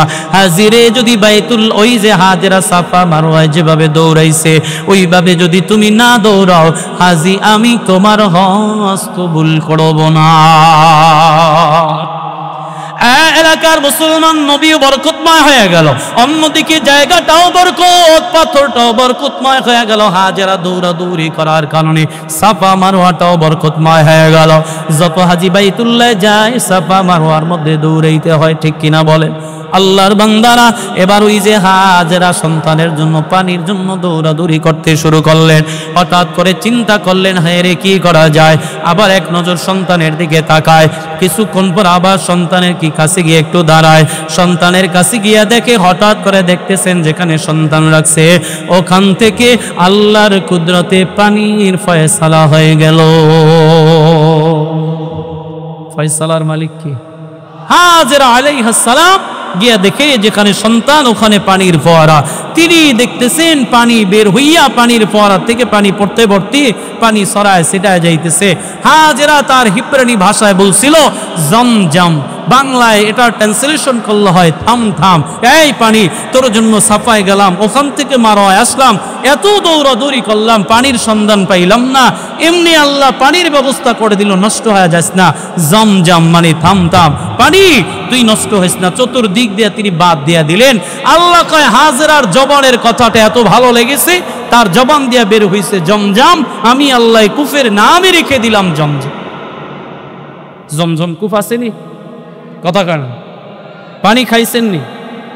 হ্যাঁ, যারা হাজি বাইতুল্লাহ যায় কত পানি নিয়ে আসে, নিজেরা পান করে, এত বরকত এই পানির মধ্যে। কত হাজি কয় হুজুর মাইলকে মাইল পথ হাইটা এরপরে ক্লান্ত শরীর নিয়ে জমজমের কূপের পাশে পাশে বৈশা একটু পানি পান করছি, কেমন যেন ক্লান্তিটা দূর হয়ে যায়। নবী কয় এই পানির মধ্যে শেফা আছে, রোগের শেফা, বরকতের নিয়ত করে খাও, আল্লাহ তোমারে মুক্তি দিয়া দিবে। সুবহানাল্লাহ বলেন। এলাকার মুসলমান আল্লাহ তাআলা জানায় দেয় গোলাম, এই যে আমি আল্লাহ তাআলা জমজমের পানির ফোয়ারা বের করে দিলাম, ও আল্লাহর বান্দারা বলেন তো কোনোদিন এমন কোন নিউজ প্রকাশ হয়েছে নি যে জমজমের পানি শুকায় গেছে? কথা কয় না, নদীর পানি শুকায় যায়। ওই যে দেখেন পদ্মা সেতু হওয়ার পরে পদ্মার মধ্যে, পদ্মা সেতু নদীর মধ্যে কত বড় বড় চর বইরা গেছে, কথা কয় না। অথচ যখন পদ্মার ব্রিজ ছিল না বা ব্রিজের কাজ যখন চলমান ছিল, তখন আমরা বরিশালের মানুষ দেখতাম ওই ফেরি দিয়া যাইতাম, অথবা স্পিন বোর্ডে আসতাম, লঞ্চ দিয়া যাইতাম। পদ্মা যখন ব্রিজ হয়ে গেল, এখন আস্তে আস্তে করে নদী হয়ে গেল, চর পড়ে গেল। এরে আল্লাহর বান্দারা, এরকম বড় বড় যমুনা নদীর মধ্যেও যমুনা ব্রিজ দিয়া গেলে নিচে তাকাইলে দেখা যায় শুধু বালুর চর জায়গা গেছে। নদী অনেক জায়গায় এমন হয়ে গেছে হাইটাও বার হয়ে যায়, আবার অনেক জায়গার মধ্যে অনেক গভীরতা এখনো পর্যন্ত আছে। কত নদী ভরে গেল, কত পুকুর ভরে গেল, কত জায়গার পানি শুকাইয়া গেল। কিন্তু আল্লাহ তাআলা জমজমের মধ্যে এমন একটা বরকত দিয়া দিছেন, জমজমের পানি এখনো পর্যন্ত শুকায় নাই, কিয়ামত পর্যন্ত কোনোদিন শুকাইবেও না। কারণ নবী বলেন দুইটা জান্নাতি জিনিস এখনো দুনিয়ার মধ্যে বিদ্যমান, এক হলো জমজমের পানি আর এক হলো হাজরে আসওয়াদের পাথর। নবী কয় উম্মত, ওই যে জমজমের পানি এত বরকতময় কেন? এই জমজমের পানি শুকায় না কেন? এর কারণ হলো জমজমের কূপের নহরের সংযোগ স্থল হলো জান্নাতি নহরের সাথে। জান্নাতি নিয়ামত বাবা কখনো কমবার মতো নয়, যত ভোগ করবেন, যত ব্যবহার করবেন, ততই আল্লাহ বরকত বাড়ায় দিবে। এই জন্য জমজমের পানি কিয়ামত পর্যন্ত যদি হাজারো কোটি মানুষ খায়, বোতল ভরে গ্লান ভরে যদি বিভিন্ন দেশে নেওয়া যায়, এই জমজমের পানি কোনোদিন শেষ হবে না। কারণ জমজমের পানি সরাসরি জান্নাত থেকে আগত পানি। এলাকার মুসলমান আল্লাহ নবী যখন সিনা চাক ওপেন হার্ট সার্জারি বক্ষ বিদরণ করা হয়, জীবনে 4 বার হয়েছিল বলে প্রত্যেকবার ওই জমজমের পানি দিয়ে ধৌত করছিল, জমজমের পানি দ্বারা ধৌত করছিল। সুবহানাল্লাহ বলেন। জমজমের পানি এত বরকত। এবার আল্লাহ নবী জানায় দেয় উম্মত, ওই যে জমজমের পানিও যেমন বরকতময়, আবার অন্যদিকে হাজরে আসওয়াদের পাথরটাও সেটাও বরকতময়। এই যে হাজরে আসওয়াদের পাথরটা দেখবেন, যারা অনেক সময় আমরা ভিডিও আকার দেখি, অনেক সময় মোবাইলে দেখা যায়, বলে এরকম গোল একটা পাথর, ভিতরটা অনেক কালো হয়ে গেছে, ওটার মধ্যে অনেক সময় দায়িত্বশীলরা হাতের মধ্যে আতর নিয়ে তারপরে সুন্দর করে লাগাইয়া দেয়। কারণ যত হাজি বাইতুল্লাহ যায়, ওটার মধ্যে সবাই চুমো দেওয়ার জন্য পাগল পাড়া হয়ে যায়।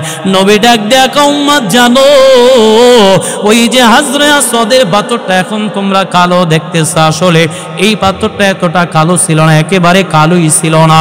বলে এটা ধবধবে দুধের মতো যেরকম সাদা, রকম সাদা ছিল। সাদা একটি পাথর আল্লাহ জান্নাত থেকে দুনিয়ায় পাঠিয়ে দিল। নবী নিজের হাতে বাইতুল্লাহর এক কর্নারে ওটারে সেট করে দিল। বলে এটা বনি আদম ওখানে চুমা দেয়, চুমা দেওয়ার কারণে বনি আদমের গুনাহগুলা ঝরে দেয়, এই গুনাহের কারণে পাথরটা কালো হয়ে গেল। এজন্য দেখবেন অনেক সময় ভিডিওর মধ্যে দেখা যায় যে অনেক হাজিরা ওখানে চুমু দেওয়ার জন্য সিরিয়াল লেগে ধাক্কা ধাক্কি লেগে যায়। কারণ হলো হাজি যদি হাজরে আসওয়াদে চুমা দেয়, তার গুনাহগুলা মুহূর্তের মধ্যে আল্লাহ ঝরে ফেলে। সুবহানাল্লাহ। এই জন্য আল্লাহ নবী জানায় দেয় উম্মত, ওই যে হাজরে আসওয়াদের দাম, অন্যদিকে জমজমের পানিরও বরকত। এই যে নবীও বরকতময় হয়ে গেল, হাজেরাও বরকতময় হয়ে গেল, ইসমাঈলও বরকতময় হয়ে গেল, তাদের কারণে জিনিসগুলো বরকতময় হয়ে গেল। হঠাৎ করে হাজেরা তাকাইয়া দেখতেছেন নবী ইব্রাহিম আল্লাহর কাছে দোয়া করে, আল্লাহ আমি বৃদ্ধ, আমি সকল বৃদ্ধদের জন্য দোয়া করি, এই দুনিয়ার যত বৃদ্ধরাই বাইতুল্লাহ হজ করার জন্য আসবে, ও আল্লাহ তাদেরকে তাদের হজ তুমি কবুল করিও, বিনিময়ে তাদের গুনাহটা মাফ করে দিও। আল্লাহ তার দোয়া কবুল করলেন। ওই দোয়া শুনলো পয়গম্বরের সন্তান ইসমাঈল আলাইহিস সালাম। ইসমাঈল নবী আল্লাহর কাছে দোয়া করতে লাগলেন, আল্লাহ আমার বাবা দোয়া করলো বৃদ্ধদের জন্য, আমি তো যুবক, আমি যুবকের জন্য দোয়া করি, আল্লাহ আমার কোন যুবক ভাইরা যদি এই বাইতুল্লাহ তাওয়াফের জন্য আসে, এখানে হজ করার ইবাদত করার জন্য যদি আসে, আল্লাহ তুমি তার আমল কবুল করে নিও, বিনিময়ে তার গুনাহটারে মাফ করে দিও।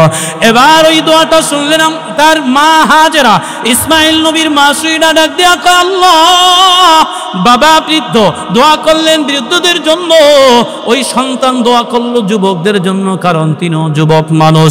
অন্যদিকে আমি মহিলা, আমি সকল মহিলাদের জন্য দোয়া করে গেলাম, আল্লাহ তুমি সকল মহিলারা যারা এখানে আসবে তাদের হজ কবুল করে নিও, বিনিময়ে তাদের দোয়া তাদের আমলগুলো কবুল করো, গুনাহ মাফ করে দাও। এ আল্লাহর বান্দারা, এই যে ইব্রাহিম নবীর কথাগুলা শুনাইয়া শুনাইয়া আমার নবীকে আল্লাহ জানায় দিল, পয়গম্বর ওয়া ইয বিতালা ইব্রাহিম রাব্বুহু বিকালিমাতিন ফাআতাম্মাহুন, ও পয়গম্বর আপনি বিচলিত হবেন না, আপনি স্মরণ করুন ওই সময়ের কথা, স্মরণ করুন এই পরীক্ষার কথা, কথাগুলির কথা, যেই পরীক্ষায় উত্তীর্ণ হয়েছে পয়গম্বর ইব্রাহিম আলাইহিস সালাম। এরকম করে আপনার উপরে মুসিবত আসবে, বিপদ আসবে, আপনাকে ধৈর্য ধারণ করতে হবে। ধৈর্যের সাথে যদি আগাইতে আল্লাহ আপনার গন্তব্যে পৌঁছা দিব, আপনার কোনো চিন্তা নাই, আমি আপনার সাথে আছি। ইব্রাহিম নবী গোল্ডেন এ প্লাসে পাস করছেন, হাজেরাও পাস। যখন হাজেরারে ওই যে মরুভূমির মধ্যে রাখছিল, হাজেরারে রাখার পরে কি বলছিল যে আপনি কোনো চিন্তা করবেন না, আপনি চলে যান, আল্লাহ আমাদের জন্য যথেষ্ট। হ্যাঁ, এটা ঈমান। কিন্তু আমরা তো চিন্তা করি আমি মরে গেলে আমার ছেলে খাবে কি, আমি মরে গেলে আমার স্ত্রী খাবে কি, চলবে কেমনি, আমি না থাকলে কি চলবে না দেশ, আমি না থাকলে কি আমার ছেলে খাবে না। তাহলে এর উপরে মানে কি, কয় আমার ছেলেটা যদি চাকরি না করতো আমার তো ভিক্ষা করণ লাগবে। তার মানে এই চাকরিটাকে সে রিজিক মনে করে, এটাকে উসিলা বলা যায়, কিন্তু এটার উপর তো প্রাধান্য দেওয়া যায় না। যাদের ছেলে সন্তান চাকরি করে না তারা কি খায় না? আল্লাহ কোনো মানুষকে না খাওয়ায় রাখে না। কথা বলেন ঠিক কিনা? এলাকার মুসলমান আল্লাহ তাআলা নবীকে সান্ত্বনা দিলেন, পয়গম্বর আমি আল্লাহ আপনাকে সকল নবীর সেরা নবী হিসাবে আমি আল্লাহ আপনাকে ঘোষিত করলাম, আমি আল্লাহ তাআলা আপনাকে ইমামুল মুরসালিন বানায়া দিলাম, আমি আল্লাহ আপনাকে গোটা জাতির জন্য, আমি আল্লাহ গোটা সৃষ্টি জগতের জন্য আল্লাহ আমি আপনাকে রহমত বানায়া দিলাম। ও পয়গম্বর সবার থেকে আপনি আলাদা, সবার থেকে আপনি পুরাটাই ভিন্ন, কাজী আপনার উপরে এরকম বিপদ আসবে, আপনাকে ধৈর্য ধারণ করতে হবে। ও আল্লাহর বান্দারা, ইব্রাহিম নবী যে পরীক্ষাগুলো দিল আমরা তো আশ্চর্য হয়ে গেলাম। একটা মানুষ আগুনে পড়ে গেল তারপরে ঈমান ছাড়লো না, একটা মানুষ স্ত্রী সন্তান ত্যাগ করে দিল তারপরে ঈমান ছাড়লো না, আল্লাহর সাথে কখনো একটা বারের জন্য নারাজ হলো না। তাহলে এর দ্বারা কি বোঝা যায়? আল্লাহ ইব্রাহিম নবীর কথাগুলা শুনাইলেন বটে, কিন্তু ইব্রাহিম নবীর থেকে কোনো অংশে আমার নবী কম কষ্ট করে নাই। এলাকার মুসলমান, ওই যে নবী হিজরতের রাতে যে কত কষ্ট, ওই কষ্টের মতো তো কষ্ট কোনো নবী করে নাই। আমার নবী দান দান মোবারক শহীদ করে ফেলছে দিন কায়েমের জন্য, ইসলাম কায়েমের জন্য, মুসলমান ইসলাম টিকায় রাখার জন্য, কোরআন জিন্দা রাখার জন্য। লোহার করা, হেলমেটের লোহার করাটা নবীর মাথার মধ্যে ঢুকে যায়, দান দান মোবারক শহীদ করে দেয়। বেঈমানেরা আমার নবীকে বিভিন্নভাবে নির্যাতন করে, তবু আমার নবী কখনো বিচলিত হয় নাই, কখনো মন খারাপ করে নাই। ওই যে ফেরেশতারা ডাক দেয়া, কও পয়গম্বর আল্লাহ আপনাকে না বানাইলে এই দুনিয়া কিছুই বানাইতো না, সৃষ্টি কিছুই আল্লাহ করতো না। ও নবী আপনার এত কষ্ট আমরা ফেরেশতারাও সহ্য করতে পারি না, আপনি শুধু একটা বারের জন্য বলেন আমি এই পাহাড়ের দায়িত্বে আছি, দায়িত্বে নিয়োজিত। আপনি যদি আমাকে অর্ডার করেন, আমি পাহাড়ের চিপার মধ্যে তাদেরকে ফালাইয়া চাপা দিয়া ধ্বংস করে দিব। নবী ডাক দেয়া কয়, আয় ফেরেশতা, আল্লাহ তো আমাকে এই জন্য দুনিয়ায় পাঠায় নাই, আমি রহমাতুল লিল আলামিন, আল্লাহ আমাকে রহমতের জন্য পাঠাইছে। আমি কারো গজবের কারণ হতে চাই না, কারো জন্য বদদোয়া করতে চাই না। তাদেরকে যদি ধ্বংস করে দেওয়া হয়, কে তাহলে আমার এই দিন মানবে? কে আল্লাহকে আল্লাহ বলে মানবে? তারা যদিও হয়তোবা দিন না মানুক, তাদের মধ্য থেকে ভবিষ্যৎ প্রজন্মে এমন কোন সন্তান দুনিয়াতে আসবে, যারা আসবে হয়তোবা এদের মধ্য থেকে কেউ আল্লাহকে মানবে, আমি নবীর উপরে মানানয়ন করবে। কাজী আমি কারো ধ্বংসের কারণ হতে চাই না। এলাকার মুসলমান, আল্লাহ নবীর এত কষ্ট, তারপরেও কিন্তু নবী কখনো বদদোয়া করে নাই, কখনো কোনো বেঈমানের জন্য, কাফেরের জন্য বদদোয়া করে নাই। বরঞ্চ নবীকে কষ্ট দিলে তাদের জন্য দোয়া করতেন, তাদেরকে নবী ভালোবাসতেন, তাদেরকে নবী সান্ত্বনা দিয়া দিতেন। আল্লাহর বান্দারা, নবীর দিলটারে আল্লাহ বড় উদার দিলের বানায় দিলেন। কারণ হলো প্রত্যেকটা নবী কি আল্লাহ তাআলা উদার দিলের বানায় দিলেন, তাদের দিলটাকে আল্লাহ বড় করে দিলেন। মানুষ কষ্ট দিবে, তারা মানুষের কাছে বারবার যাইতেন। পয়গম্বর নূহ নবী সহ, ইব্রাহিম নবী, হযরত আদম থেকে শুরু করে প্রত্যেকটা নবী সকলের কাছে কাছে দাওয়াত নিয়ে যাইতেন। এবার কওমের লোকেরা অত্যাচার করত, পয়গম্বর নূহ নবী 950 বছর পর্যন্ত কওমের কাছে দাওয়াত নিয়ে গেল, দাওয়াত দিল, এমন ভাবে নির্যাতন করত যেন মনে হয় মারাই গেছে। আবার যখন হুঁশে বেড়ে আসতো, আবার কালেমার দাওয়াত নিয়ে যাইত। কিন্তু যখন আল্লাহর পক্ষ থেকে ঘোষণা হয়ে গেল, ও পয়গম্বর, আপনি যাদের কাছে বারবার দাওয়াত নিয়ে যাইতেছেন, এদের মধ্য থেকে কেউ কালেমা পড়বে না, যারা ইসলাম গ্রহণ করছে এরপর থেকে আর কেউ করবে না। এই ঘোষণা যখন হইল, তারপরে তিনি তাদের জন্য গজবের দোয়া করলেন, আল্লাহ, যারা ইসলাম গ্রহণ করবে না তাদেরকে তুমি গজব দিয়া, বিপদ দিয়া শেষ করে দাও। এলাকার মুসলমান, এজন্য আল্লাহ তাআলা প্রত্যেকটা নবীর দিল উজাড় করে দিলেন। সমস্ত নবীরা উদার দিলের ছিলেন, তারা সবাইকে ভালোবাসতেন, মহব্বত করতেন। যেমন আমার নবী উম্মতের জন্য কতটা মায়াশীল ছিলেন, উদারতা ছিলেন। নবী রাতের বেলা ঘুমাইতে গিয়ে ঠিকভাবে আরাম করে ঘুমাইতেও পারতেন না। নবী উম্মতের জন্য এত কান্না, কারণ নবী উম্মতকে বড় ভালোবাসতেন, বড় মহব্বত করতেন। আল্লাহর নবী উম্মতের জন্য দিন রাত কান্না করতেন। আম্মা জান আয়েশা সিদ্দিকা রাদিয়াল্লাহু তাআলা আনহা একদিন ডাক দেয়া কয়, দুনিয়ার নবীর উম্মতের দল, নবী একদিন রাতের বেলা আমার সাথে বিছানার মধ্যে ঘুমান্ত। হঠাৎ করে আমি দেখি ঘুম থেকে সজাগ হইয়া নবী আমার বিছানায় নাই। আমি তো ভয় পেয়ে গেলাম, না জানি বেঈমানেরা নবীকে উঠায় নিয়ে গেল, কোনো ক্ষতি করলো কিনা। আমি নবীর সন্ধানে ঘর থেকে বের হয়ে গেলাম। খোঁজ করতে করতে যখন আমি নবীর তালাশে যখন জান্নাতুল বাকির দেখে গেলাম, গিয়া দেখি আমার নবী জান্নাতুল বাকি কবরস্থানের পাশে দাঁড়াইয়া এভাবে দুইটা হাত আল্লাহর কাছে উঠাইয়া দিয়া দোয়া করে, ইন তুআযিবুহুম ফাইন্নাহুম ইবাদুক ওয়া ইন তাগফির লাহুম ফাইন্নাকা আনতাল আজিজুল হাকীম। আল্লাহ নবী দোয়া করে, আল্লাহ, এরা তোমার গোলাম, এরা তোমার বান্দা, ও আল্লাহ, ইচ্ছা করলে এদেরকে তুমি গুনাহের কারণে শাস্তিও দিতে পারো, আবার আল্লাহ চাইলে তুমি তোমার দয়ায় তাদেরকে মাফ করে দিতে পারো। তবে আমি নবী দোয়া করি, আল্লাহ, তাদেরকে তুমি আযাব দিও না, তাদেরকে কষ্ট দিও না, আল্লাহ, তাদেরকে তুমি ক্ষমার ফয়সালা করে দাও। আল্লাহর বান্দারা, ইব্রাহিম নবীর এই পরীক্ষাগুলো এটা আমাদের জন্য দৃষ্টান্ত হয়ে থাকবে, এটা আমাদের জন্য শিক্ষা হয়ে থাকবে। এক নম্বর শিক্ষা হলো, ঈমান কখনো ছাড়া যাবে না, যদিও আমাদের জীবন চলে যায়। কথা বলেন ঠিক কি না? এরকম একটা ঈমান তৈরি করা যাবে ইনশাআল্লাহ। কারা কারা পারবো? নারায়ে তাকবীর। আরে আমাদের ঈমান তো মাঝে মাঝে 500 টাকা 1000 টাকায় বিক্রি হয়ে যায়। কথা বলেন ঠিক কিনা? নির্বাচনের সময় প্রার্থী একজন আইসা যদি 500 টাকার একটা নোট ধরায় দেয়া কয়, বুড়া, আমারে ভোট দিবা, যাও 500 টাকা দিলাম, বাজারে গিয়া চা খাইবা, বিড়ি খাইবা। কয়, ভোট তোমারই দিব, কোনো চিন্তা নাই, বুঝতে হবে আপনার ইমানের দাম 500 টাকা। কথা বলেন ঠিক কিনা?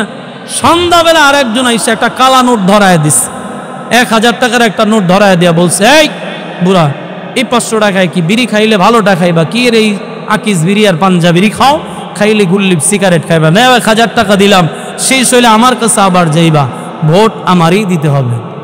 1000 টাকার নোট পাইয়া সকালের মন্তব্য ঘুরে গেল, কয় ভোট তোমারই দিব নাকি আমার বাপেরে দিব? কয় ঠিক আছে তুমি ভোট পাইবা। তার মানে আমাদের ইমান সকালে 500 টাকা, সন্ধ্যার সময় 1000 টাকা। আমি মাঝে মাঝে বলি কোরবানির সময় একটা বকরিও যদি কোরবানি করে 10,000 টাকার কমে হয় না, তাহলে একটা বকরির মাথা যদি 10,000 টাকা হয়, লজ্জিত আর ঘৃণিত আমরা ব্যক্তি, আমাদের মাথার দাম 500 আর 1000 টাকা। কথা কয় না? তাহলে ওই ইমান দিয়া তো আর জান্নাতে যাওয়া যাবে না রে ভাই। ইমান লাগবে এমন ইমান, গুলির সামনে দাঁড়ায়া এই যে ফিলিস্তিনের মুসলমানেরা বাইতুল আকসার জন্য জীবন দেয়া দিতেছে, কথা বলে না কেন? হ্যাঁ, এরকম ইমান আমাদের দরকার। ইব্রাহিম নবীর প্রত্যেকটা পরীক্ষাই যেন আমাদের জন্য শিক্ষা। প্রথম নম্বরের শিক্ষা হলো ইমান মজবুতি হতে হবে। আমাদের উপরে যত বিপদ আপদ যাই আসুক না কেন, ইমানের উপরে অটল থাকবো। ইমান নিয়ে যদি মরতে পারি, ডাইরেক্ট আল্লাহ জান্নাত দিয়ে দেবে।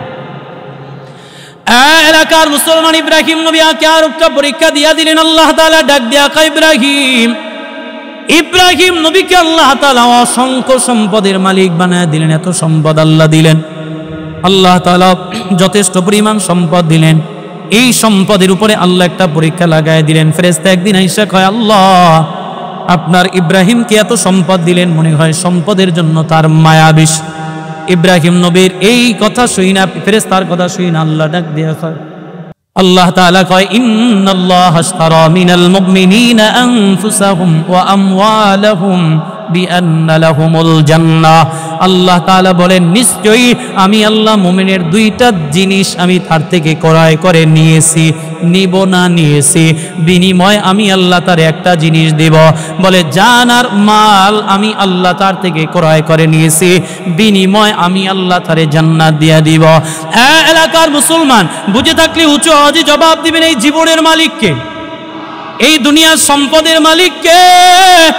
জান আর মাল কারা কারা আল্লাহর জন্য দিতে পারবো? নারায়ে তাকবীর। এই জীবন এই মাল দৌলত ধন সম্পদ সব কিছু আল্লাহর জন্য। আল্লাহ কাও গোলাম তোমার থেকে দুইটা নিলাম, আমি আল্লাহ তোমার একটা দিয়া দিলাম। কেউ যদি জানমাল আল্লাহর রাস্তায় বিলীন করতে পারে, বিনিময় আল্লাহ তারে জান্নাত দিয়া দিবে। ও আল্লাহর বান্দারা, এজন্য বাবা আল্লাহর রাস্তায় দান করার ব্যাপারে আল্লাহ বলেন, ওয়া আকরিদুল্লাহ করদান হাসানা। আল্লাহ কয়, কে আসু এমন আমি আল্লাহকে করজে হাসানা দিবা? আসুনি আমাকে করজে হাসানা দেওয়ার মতো, দিলে কি হবে? আল্লাহ কয়, ওয়ামা তুকাদ্দিমু লিআনফুসিকুম মিন খায়রিন তাজিদুহু ইনদাল্লাহ। আল্লাহ তাআলা এটাকে বহু গুণে বাড়াইয়া বরকতময় করে দিয়া দিবে। এলাকার মুসলমান, হাসরের ময়দানে আল্লাহ ডাক দিয়া বলবে, এই টাকাওয়ালা দাঁড়াও, আমি আল্লাহ তোমার কাছে খানা চাইছিলাম, আমারে দাও নাই। এই টাকাওয়ালা দাঁড়াও, আমি তোমার কাছে বস্ত্র চাইছিলাম, আমারে বস্ত্র দাও নাই। আমি অসুস্থ ছিলাম, আমি চিকিৎসার জন্য তোমার সাহায্য চাইছিলাম, দাও নাই। বান্দা বলবে, আল্লাহ তোমার তো এইগুলির কোনো কিছুর দরকার ছিল না, আর যদি দরকার হইতই তোমার তো কোনো জিনিসের অভাব ছিল না, কেন তুমি আমাদের কাছে এমন প্রশ্ন করে ফেললা? আল্লাহ কয়, এই গোলাম, আমি দুনিয়াতে বসে ওই ব্যক্তির জন্য চাইছিলাম যে অভাবে ছিল, তার জন্য চাইছিলাম, তারে দিলি আমারে দেওয়া হয়ে যেত। তো ওই অভাবীদেরকে যদি একটা বস্ত্রহীনকে বস্ত্র দিত, আমারে দেওয়া হয়ে যেত। একজন গরিবকে যদি এক মুঠো খাবার খাওয়াইতো, আমারে খাওয়ানো হয়ে যেত। আল্লাহর বান্দারা, এজন্য ঈদে হুসেনাবাদ যে মাদ্রাসার উদ্যোগে মাহফিল হলো, এ বাবা আল্লাহর বান্দারা, এই মাদ্রাসার প্রতি নজর দেওয়া হোক। এই মাদ্রাসা থেকে উলামায়ে আলেম বের হবে, কোরআনের হাফেজ বের হবে। এই মাদ্রাসার মধ্যে দ্বীন শিক্ষা দেওয়া হয়। এই দ্বীন শিক্ষা যেখানে দেওয়া হয়, সেখানে আল্লাহর রহমত বর্ষণ হতে থাকে। ও আল্লাহর নবী বলেন, খায়রুকুম মান তাআল্লামাল কুরআনা ওয়া আল্লামা। উলামায়ে কেরাম দামি, যারা শেখে তারা দামি, যারা শিক্ষা দেয় তারাও দামি। তার মানে হলো উলামায়ে কেরাম দামি, তালেবে ইলমও দামি।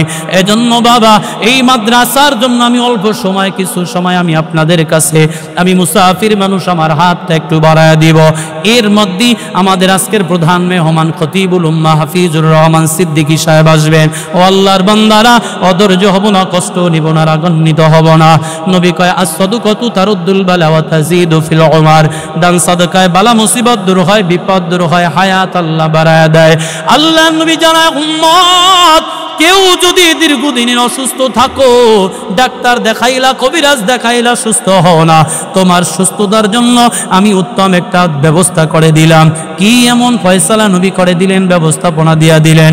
নবী কয়, তুমি তোমার নিজের চিকিৎসাটা সাদকার মাধ্যমে একটু করাইয়া নাও, দান করো, সদকা করো, আর দিলে দিলে নিয়ত করো, আল্লাহ তুমি আমারে রোগমুক্ত করে দাও। আল্লাহ চাইলে সাদকার বিনিময়ে বান্দাকে মাফ করতে পারে, ঠিক কিনা? নবীজির কন্যা হযরতে ফাতেমাতুজ যোহরা রাদিয়াল্লাহু তাআলা আনহা হঠাৎ করে অসুস্থ হয়ে পড়লেন। আল্লাহর নবীর কন্যা অসুস্থ হয়ে তার স্বামীর কাছে বললেন, আলী আমি অসুস্থ, এই সময় আমার একটু আনার ফল খাইতে মনে চায়। দেখবেন মানুষ অসুস্থ হইলে ভালো মন্দ কিছু খাইতে মনে চায়, যদিও খাইতে না পারে কয়, বাবা আমার জন্য বাজারের বড় মাছটা নিয়ে আসবা। একটা মাছ বাবার জন্য সন্তান হাউস করে নিয়ে যায়, কিন্তু বাবা এক টুকরা মাছের বেশি খাইতে পারে না, সামান্য খেয়েই শেষ। ও আল্লাহর বান্দারা, ফাতেমা ডাক দিয়া কয়, আলী আমার জন্য আনার আনতে পারো বানে? আলী কয়, বাজারে যাব, কাজ করব, কাজ করার পর চেষ্টা করব তোমার জন্য আনার নিয়ে আসার জন্য। ফাতেমার কথা শুনে আলী বাজারে গিয়া সকাল থেকে শুরু করে কাজ করে, সন্ধ্যাবেলা একটা আনার ক্রয় করে বাড়ির দিকে রওনা করলো। প্রতিমধ্যে এক মুসাফির হাত বাড়ায়, আলী দীর্ঘদিনের অসুস্থ অনাহারী অভাবী আমি, আমাকে একটু সাহায্য করো বানি। আলীর ব্যাগের ভিতরে একটাই মাত্র আনার, দেওয়ার মতো কিছুই নাই। আনারটারে বের কইরা দুই ভাগ করে কয়, নাও খেয়ে ফেলো। অর্ধেক খাইয়া কয়, ও আলী কিছুই তো হলো না, পারবানি বাকি আনারটু আমাকে দিতে?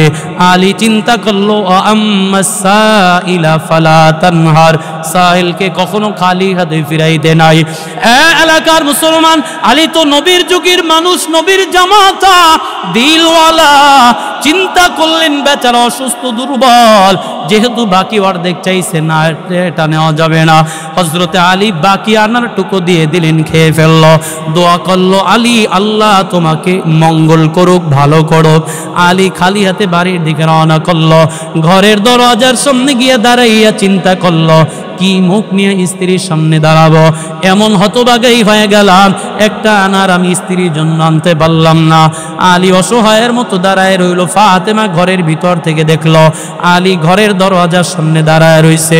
ফাতেমা ডাক দিয়া কয়, আলী দরজা খুলে দিলাম, ভিতরে আসো, চিন্তা নাই, আমি জানি তুমি আনার আনতে পারো নাই, তাতে কি হয়েছে? আমার মালিক আমারে সুস্থতা দান করেছি। বরকত দেওয়ার মালিক কি? এবার হযরত আলী ঘরের ভিতরে ঢুকলেন, স্বামী স্ত্রী আলাপ, কি যেন ঘরের দরজার সামনে এসে নক দিতেছেন। আলী ঘরে আসেনি? বলে হা। কি? দরজাটা খুলো। আলী ঘরের দরজা খুইলা দেখে নবীর সাহাবী, বৃদ্ধ সাহাবী হযরতে সালমান ফারসি একটা ঝুড়ির মধ্যে কইরা কয়েকটা আনার নিয়া আলীর দরবারে হাজির। সুবহানাল্লাহ। আরো আস্তে কোন, কারণ পাবলিক বড় চালাক, চিন্তা করতেছে যেহেতু দানের বয়ান, ফজিলাতের বয়ান, কিছু চাইবে তোলে দিতে হবে, এজন্য সুবহানাল্লাহ আওয়াজ কম দেখ, যাতে মন খারাপ দেখলে হুজুরে যেন না চায়। কথা ঠিক না? শুরু যেহেতু করছি, দেন আর না দেন কিছু তো চাইতেই হবে। এবার হযরত আলী ডাক দেয়া কয়, সালমান কি ব্যাপার, কোথা থেকে আনার? সালমান ডাক দেয়া কয়, সালমান ফারসি ডাক দেয়া কয়, আলী নবী তোমার জন্য হাদিয়া পাঠাইছে। সুবহানাল্লাহ কয় না? এই আমার জন্য কি নবী হাদিয়া পাঠাইছেন? বলে হ্যাঁ হাদিয়া পাঠাইছে। কয় যেহেতু হাদিয়া পাঠাইছে তাহলে তো একটু গুইনা দেখতে হয়। হযরতে আলী 1-2 করে গুনতে গুনতে 9 পর্যন্ত গিয়া দেখে আর নাই। ডাক দেয়া কয়, সালমান রে, আমার মন বলে ভুলে তুমি আমার কাছে এই আনার নিয়ে আসছো। কয় কেন? নবী তো বলি দিয়েলেন আলীর কাছে নিয়ে যাইবা, আমি তো তোমার দরবারে আসলাম। আল্লাহর নবীর সাহাবী আলী ডাক দেয়া কয়, মনে হয় আল্লাহর নবী অন্য কোন আলীর জন্য পাঠাইছে, তুমি আমার কাছে নিয়ে আসছো না, এটা আমার না। কারণ আল্লাহ বলছেন, মান জাআ বিল হাসানাতি ফালাহু আশরু আমসালিহা, কেউ যদি আল্লাহর জন্য এক দেয়, এক করে আল্লাহ বাড়াইয়া তারে 10 গুণ দিয়া দেয়। আমি দিয়েছিলাম একটা, দিলে আল্লাহ আমারে 10টা দিবে, নয়টা আমি নিব না। এই কথা শুই না আলী ডাক দেয়া কয়, ঘটনা কি বলো? সালমান ফারসি কয়, ঘটনা কি বলো? এবার সালমান ফারসি আলী ডাক দেয়া কয়, ও সালমান, আমি আমার স্ত্রীর জন্য আনারটা আমি আমার ওই প্রতিমধ্যে মুসাফিরে দিয়ে আসছিলাম। আয়েশা দেখে আমার স্ত্রী সুস্থ হয়ে গেল, অন্যদিকে আমার চিন্তা যদি আমি পাই 10টা পাবো একটা না। এ আল্লাহর বান্দারা, আল্লাহর নবীর জন্য 10টা পাঠাইছে। আলী কই যে সালমান ফার্সি পকেটের ভিতর থেকে আর একটা বাইর কইরা কয়, আলী রে, নবী তোমার জন্য 10টাই পাঠাইছে। সুবহানাল্লাহ। এলাকার মুসলমানের জন্য বরকতের বয়ান করলাম, হুজুরও চলে আসছেন। এমন কোন আল্লাহর বান্দা আছেন এই মাহফিলের জন্য, হুজুর আমি 20টা হাজার টাকা এই মাহফিলের জন্য দান করব, এমন কোন সহৃদয়বান ব্যক্তি যদি থাকেন, কোন আল্লাহর বান্দা যদি থাকেন, হাত